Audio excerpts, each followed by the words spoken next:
namni si ilaalutti of hin ilaalin wanta jedhu irratti dubbadha. Akka namni si ilaalutti of hin ilaalin. Mee yoo si danda'amee fi akka Waaqayyo na ilaalutti of ilaalarraa kaasee of hin jedhaati dubbadha. Akka Waaqayyo si ilaalutti of ilaala malee akka namni isin ilaalutti of hin ilaalina. Lafuma wangeeluma si beektaa hin lallabaa. Wangeela Maatiyos boqonnaa 8:5 kaasee 13 sayyiruun dubbadha. Akkas jedha. Yommus Yesuus mandara Qifirnaahomatti galee hangafa 100 gara isaa dhufe. Kadhate. Yaa Gooftaa, namoon koo dhagni isaa gar tokko du'ee mana ciisee baay'ee dhiphachaa jira jedhe. Yesuus immoo an dhufee isa nan fayyisa jedheen. Hangafni 100 sun garuu deebisee, Gooftaa, banti mana kootii jala lixuun kee anaaf hin ta'u. Dubbii tokkicha duwwaa dubbadhu, namoon koos hin fayyaa. Ani immoo ofirraa nama na abboomu qabaa.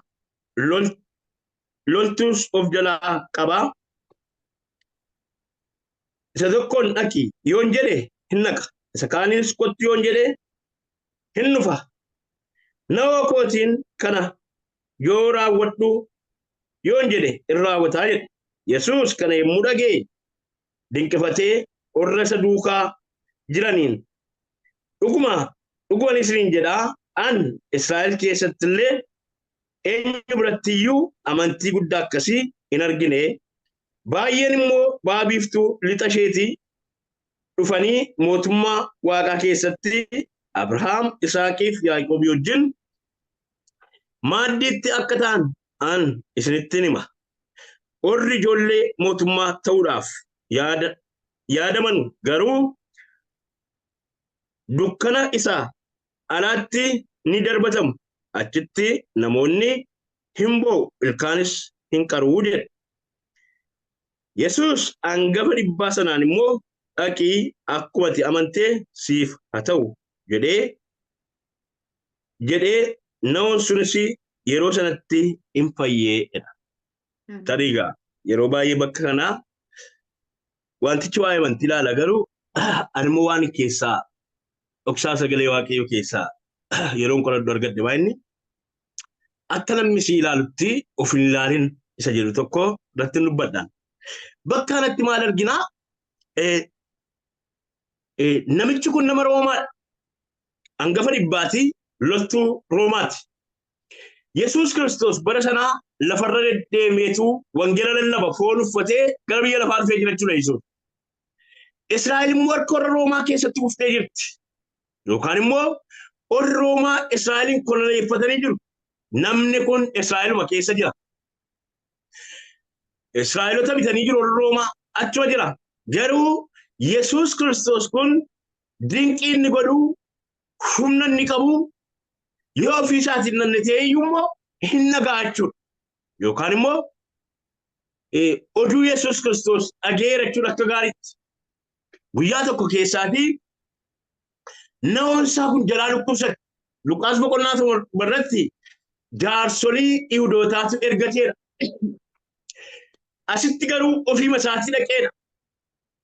Ofii isaatii gara Yesuus dhaqeetu namoon kun jalaa dhukkubsateeraatii naaf fayyisii jedha.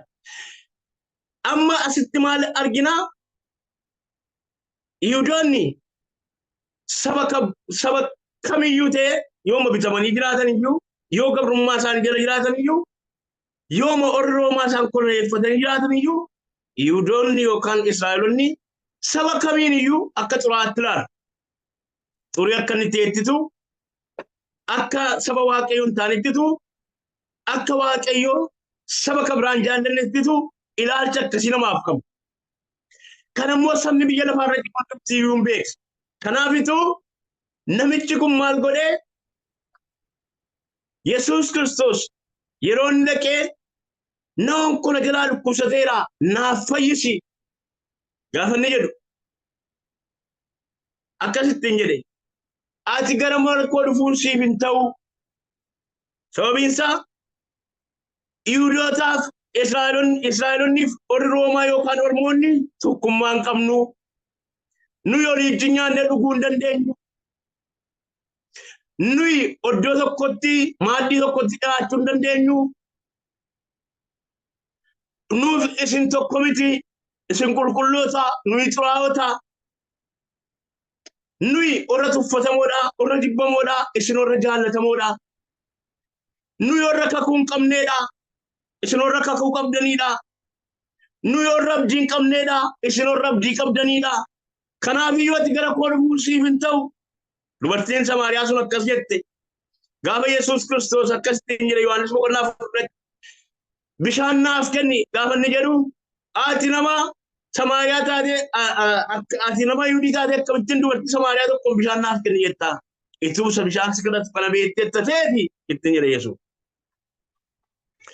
Inni kunis maa inni ilaalcha Yihuudoonni isaa qabanitu yookaan immoo jecha isaan ittiin jedhan sanatu sammuu isaa keessa buutee jira. Galgala kana waa tokko isinitti hima. Wanta namoonni isiniin jedhan, wanta namoonni sammuu keessan keessatti fe'anii jiran galgala kana dhiiga Yesuus Kiristoosiin keessaa haa qabu. Maqaa Yesuus Kiristoosiin isin keessaa haa qabu galgala kana. Innaa Yesuus akkasitti ani dhaqeen fayyisa. Dhaqeen fayyisannaan lakki mana koo dhufuun siif hin ta'u. Nuyi tokkummaa hin qabnu.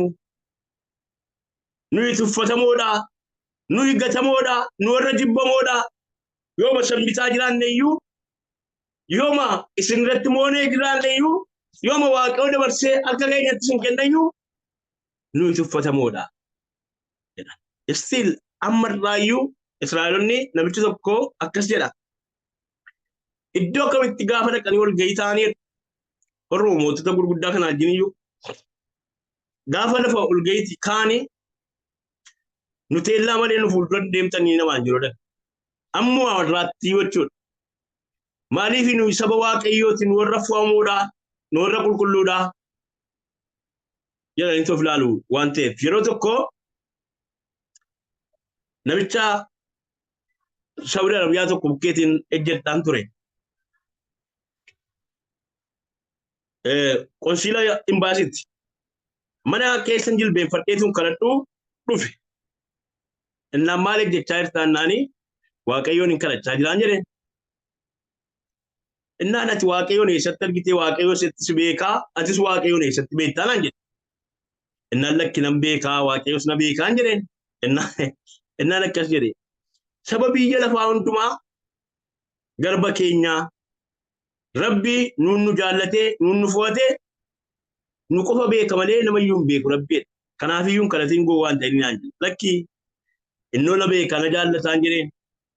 Indaan egaa nama aangoo qabudha waan ta'eef achumaanitu jechuu kanaan ol dhiisne jechuudha. Maaliif isin jechuudhaaf jedhee isaanis akkas jedhu.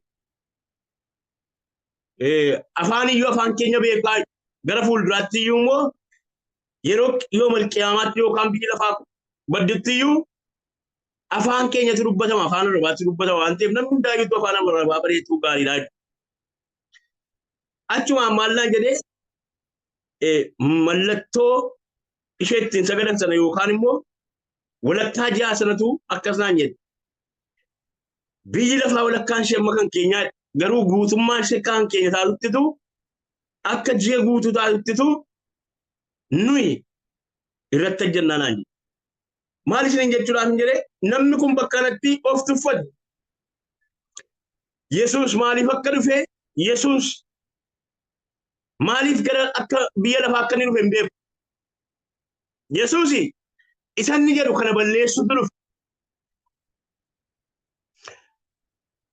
Ergaa Efesoon boqonnaa 2:15-16 kaasee dubbistanii fi inni diinummaa saba lachuu gidduu jiru iyyuu fannoo irratti ol beet maal godheedha hin balleesseedha. Yookaan immoo saba lachuu iyyuu immoo diinummaa isaan gidduu jiru balleesseetu tokko isaan godheedha. Yesuus Kiristoos kan inni dhufee fi isa ormas isa Yihudiis tokko gochuudhaaf Waaqayyo immoo Waaqa saba hundumaa ta'uu isaa mul'isuudhaaf dhufe. Namni kun garuu bakka kanatti karaa tokko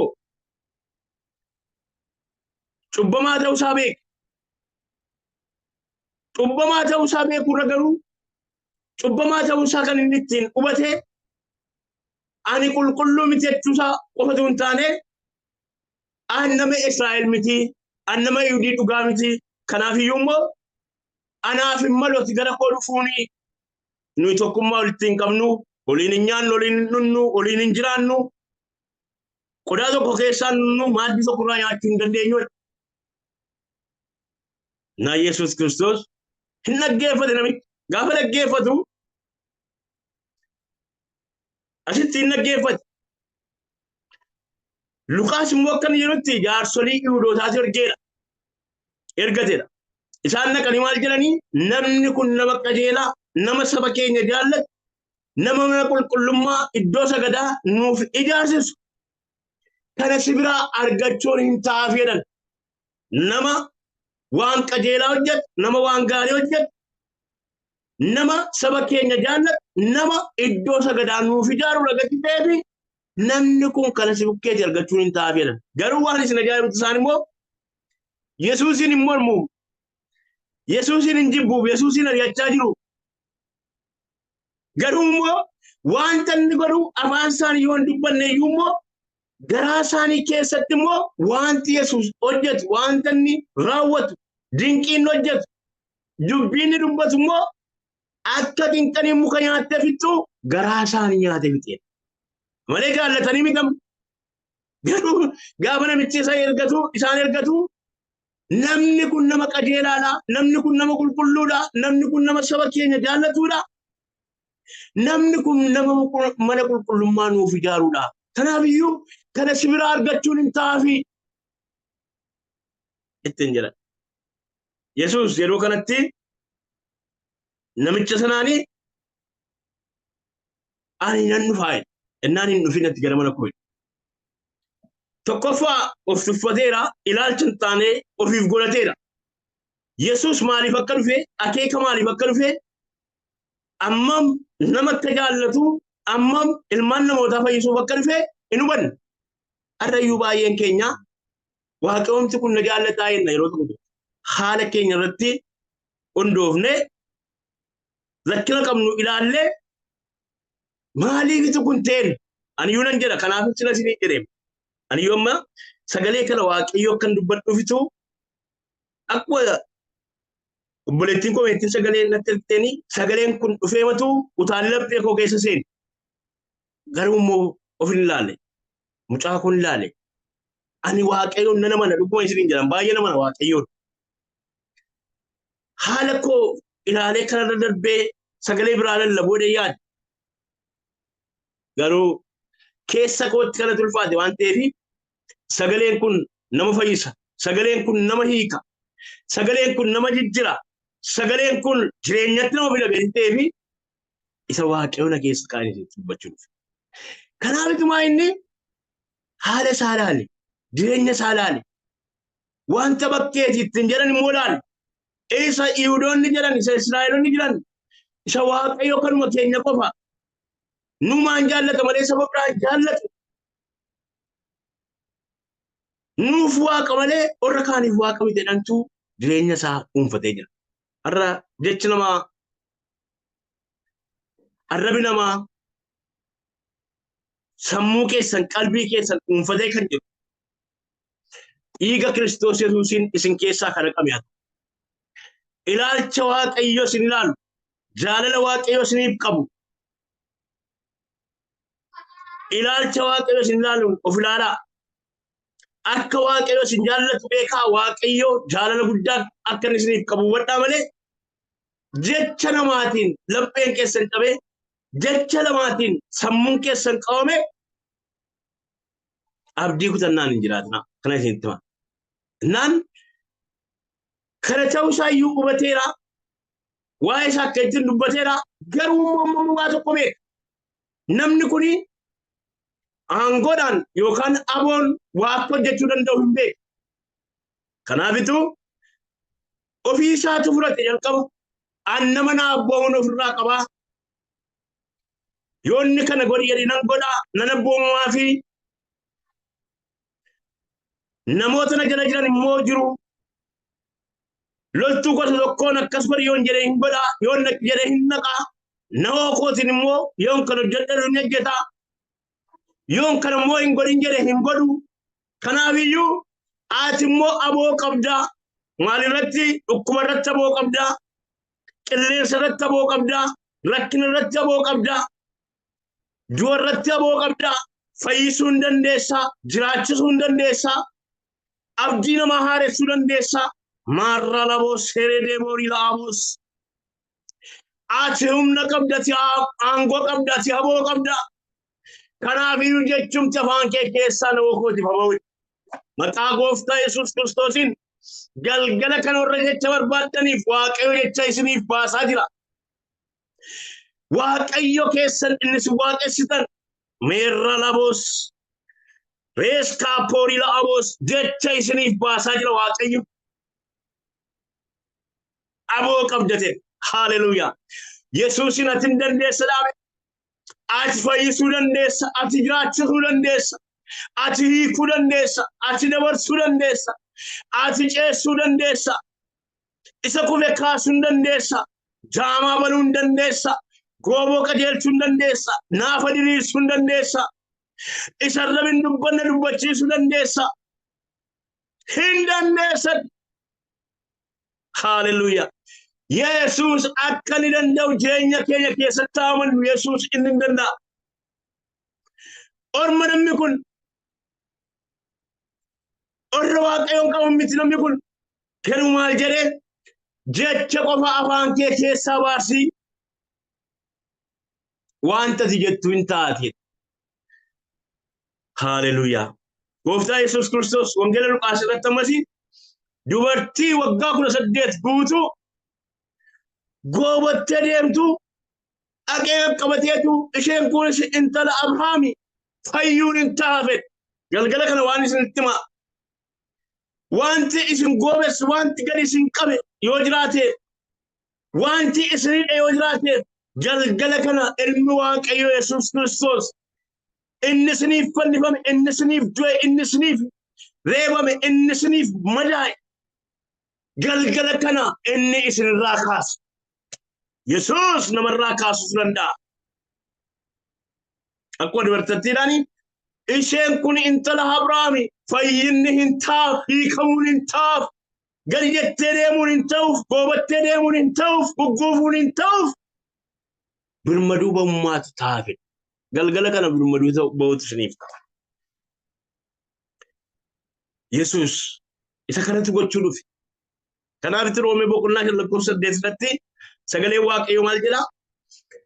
Waaqayyo ilma isaa Kiristoosin nuuf kennuu isaatiin amma makkarri nu jaallate ilaalaa. Ilma isaa Yesuusin nuuf kennuudha. Jaalala guddaa akkamii akka nutti agarsiisedha. Yesuus isa dadhabaan jaallata. Yesuus isa kufee hin jaallata. Yesuus isa badee hin jaallata. Sababiin isaa fannoo irrattitu dhiiga isaa lolaase. Sababiin isaa kanaafitu warra akkasii barbaachatu gara biyya lafaa dhufe. Wanta inni dubbatu yeroo baay'ee Yihuudootatti bitaachatti gala. Waa'ee Ormootaa gaafa laalan keessumaa. Gaafa inni fayyiteetti hiikamteetti akkas taa'etti bitaachatti gala. Maaliif? Nuti saba Waaqayyooti. Nuti kan saaqe. Maaliif? Maaliif kun ta'a? Maaliif itti jedha? Jecha akkasiyyuun. Garuu inni immoo maal jedha? Ani warra fayyaadhaaf hin dhufne. Nama fayyaani dhokseedhaan barbaadu qoricha hin barbaadu. Nama dhukkubsataatu qoricha barbaada. Ani warra cubbamootaaf hin dhufe. Ani isaaniin fayyisuu, isaaniin hiikuu, isaaniin birmaduu baasuu hin dhufe. Jedheetu deemsa jedha. Kanaaf galgala kana maaltu nuuf ta'a? Obboloota koo jechi kee naaf haa ba'u. Ati dubbadhu. Hallelujah. Jechuma tokkotti dubbadhu malee maal ta'a? Noon kooyyuu hin fayyaadne. Amma yaada koo keessaa qalbii koo keessaa beemma ati akkati dandeessu badheera amaneera waan ta'eef atumti dubbadhu noon koo hin fayyaadne. Jechuma tokko naaf baasee galgala kana maqaa Yesuus Kiristoosiin jechi nuuf haa ba'u. Kanaafi Yesuus Kiristoosin dinqisiifate.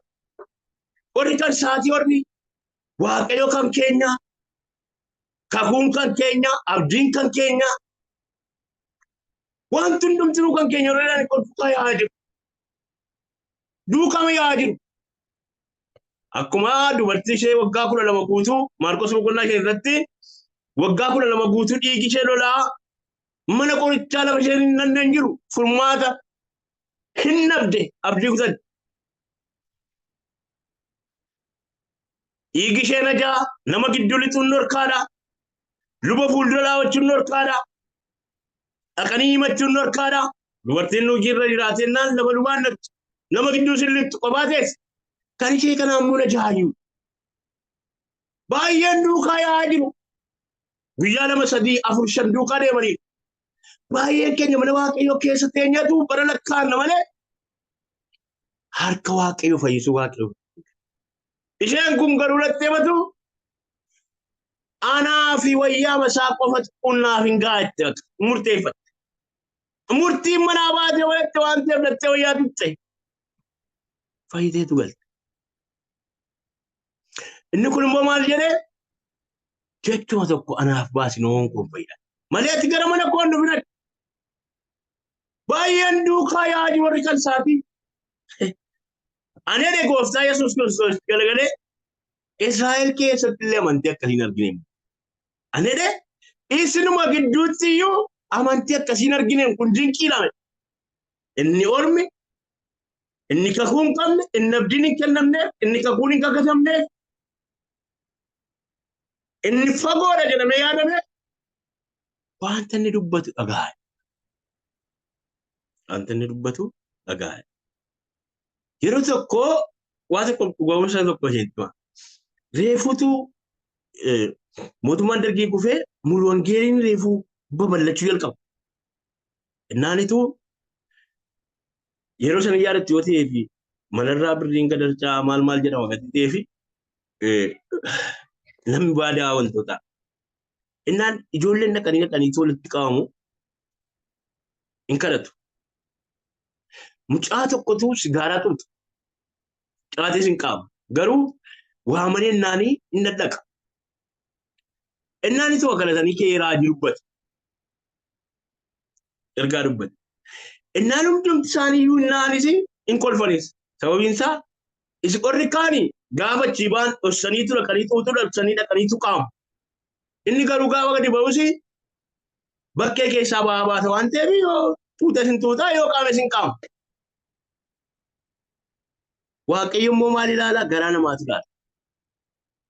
Baay'een keenya wayyaan keenya qaama keenya dhossee akka jiru keessi keenya dhoksaa baay'ee qaba. Sala obboleettiin komeettiin sagan ishee kadhachaa turte. Har'a dhaabannee bor hin jirru. Sababiin isaa dhaabachaa jirra malee aramaan nu nyaatee iddi nutti maramee guyyaa tokko asii gad nu liqimsa. Kanaaf tumaa inni baay'een keessan kunuuna duukaa yaa'aa jirtu.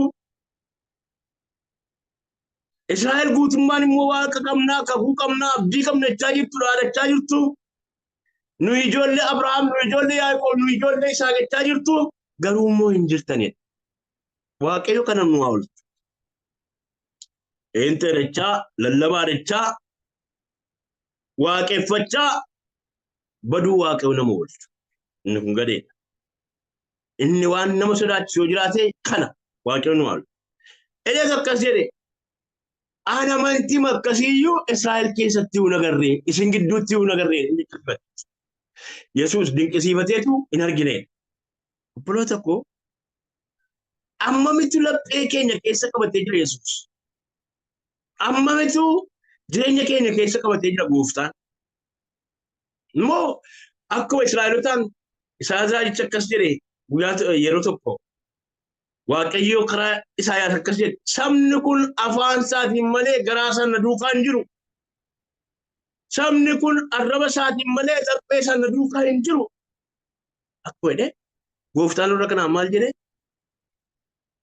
Waan dubbanneef namichaanis waan jenneef isaanitti garagaleetu ani Israa'el keessatti illee amantii akkasii hin argine. An isin gidduutti illee amantii akkasiin argine. An Israa'el guutummaa keessatti iyyuu maal hin taane amantii akkasiin argine. Baay'een baati lixaati kibbaati dhufaniitu mootummaa Waaqayyoo keessatti Abrahaamiitiin, Isaaqiitiin, Yaaqoobiitiin hin nyaatu hin dhugu. Orri ijoollee mootummaa jedhaman, orri kakuu qaban, orri abdii qaban immoo bakkeetti gadi gatamu. Waaqayyoo nu haa oolchu obboloota. Bakkeetti gadi gatamu. Bakkeettitu gadi gatamu fedhe. Amantii akkasii hin argine. Kanaaf eessa jirra laataa? Jirraa nuyi gooftaa duukaa jirraa mana keenya keessa Yesuus jiraa waldaa keenya keessa Yesuus Kiristoos jiraa tokkummaa keenya keessa Yesuus jiraa eessa jirraa? Baay'een ikkoo amma bara kana baay'een bara kana ikkoo balbalatti cufanii Yesuus balbala dura dhaabataa namni waldaa keessaa ayyaani namichi tajaajilaan tokko. Obboloota koo eessa jirra laata? Nama an baay'eetu na dinqe. Jechi gooftaa Yesuus jedhee baay'eetu jireenya koos rukutte. Saba isaadhaa warri duukaa yaa jiran Yihuudootaa warra kakuu qaban warra abdii qabna nu ijoollee Abrahaam nu ijoollee Yaaqoob ijoollee Isaaq warra jedhanidha. Isaanitti galagaleetu ana amantii akkasii Israa'el keessatti iyyuu nagarra. Na duukama yaa jirtu malee kun hin jiru. Kanaafitu akkas jedhe baay'een ba'aa kibbaa lixaati mootummaa Waaqayyoo keessatti Abrahaamiitiin, Isaaqiitiin, Yaaqoobiitiin hin nyaatu maaddiitti ta'anii. Orri ijoollee mootummaa jedhaman garuu isaanii gara dukkanaatti darbatamu. Achi immoo boo'ichaaf ilkaan qaruutu guutee jira. Edeetutti dubbate. Eddasii booda namichaan akkas jedhe. Akkuma isiniin jedhe baay'ee gadi fageesse baay'ee isin dubbadhusi garuu akkas jedhe namichaan immoo eddasii booda. Yesuus hangafa dhibbaa sanaan immoo dhaqii akkootii amantees siif haa ta'u jedhe. Namoonni sunis yeroo sanatti hin fayyee. Yesuus hangafa dhibbaa sanatti galagalee maal jedheeni? Dhaqii akkuma jette siif haa ta'u. Jechuma baasi maleeti namoonni kun fayyaa. Innaani dhaqii akkuma amante siif haa ta'u. Anamma dubbadheera namoonni kee fayyaati dhaqe. Yeroo sanaa kaaseetu fayyee. Yeroo dhageessan kanaa kaasaa maqaa Yesuus hin fayyin mana keessan irratti jireenya keessan irratti maqaa gooftaa Yesuus irratti. Kanaaf of eeggachaa jiraachuu of eeggachaa deemuu ulfina Waaqayyoo ayyaana Waaqayyoo araara Waaqayyoo isatti hin fayyine ofirratti eeggachaa jiraachuu Waaqayyoon haa dandeessisu. Waaqayyo gooftaan koo isin haa eebbisu. Eebbifamaa kanuma irratti hin xumure. Kanaaf ilaalcha namni isin ilaalu of hin ilaalinaa. Waaqayyo ilaalcha gaarii isiniif qabaa. Ilaalcha qajeelaa isiniif qabaa. Akka Waaqayyo isin ilaalutti immoo of ilaalaa. Waaqayyo isin haa eebbisu. Eebbifamaa xumureera. Gooftaan dachaa